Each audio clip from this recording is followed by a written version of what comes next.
law firms, other professional practices I talk to, every one of them, one of the first things they say is we cannot get people through the front door. It's not any particular role. It tends to be in law firms from senior solicitors right down to paralegals, office staff, legal tech. It's a challenge across the board. And I mean, I was looking at the PwC report on sick days and the cost of sick days, which we're going to include in the episode content for people to read who want to. And I mean, the cost of these sick days is eye-watering.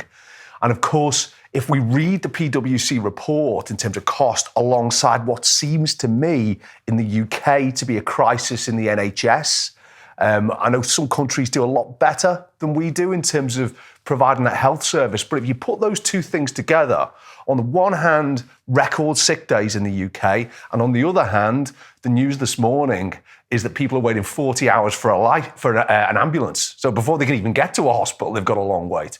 Those sort of issues just make this recruitment crisis all the more worrying. I just wondered, just first of all, on this issue of sickness, what's your take? Why is this happening? I've been thinking about this, to think about how best I can describe this from my experience and my observations, and a little bit of my opinion I will offer, which is, if we think about absence, we've probably got two broad categories of absence. We've got absence to do with physical health, and we've got absence to do with mental health. And they are linked often, they don't sit completely separate to each other, but there are some really different things that drive both of those types of absence. And I think if we sort of think, first of all, of the physical health category, there has to be a connection in terms of the uptick of absence to do with the NHS waiting lists, whether that's how long it takes you to see a GP, and whether that means that you've got several days more needed to sort of recover than if you'd actually managed to see a GP or get some form of medical attention sooner, whether that's something different to the GP.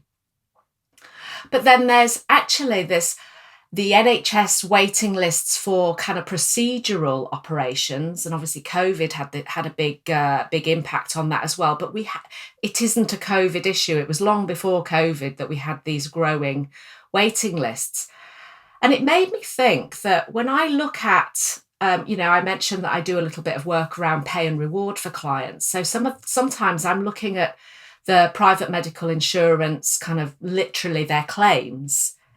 And always high on the list of what the category of claim that PMI providers report on is musculoskeletal. So that's to say bad knees, bad hips, physio, anything it can be sports related, but often it's actually maybe bad backs, posture. So if we're delaying through NHS waiting lists, we're delaying the medical attention needed just on the very kind of what we would think of as procedural, that has to be having an impact on people being able to turn up to work. So there's that physical side of things from the NHS. And then what I know from the other work that I do is mental health support. The waiting lists through NHS mental health providers are longer than ever. So people don't necessarily have immediate or even kind of, prompt access to mental health support services. So I think those two areas combined, there is definitely a connection with the sort of the crisis, the funding crisis that we're sort of starting to read more and more about in terms of the NHS.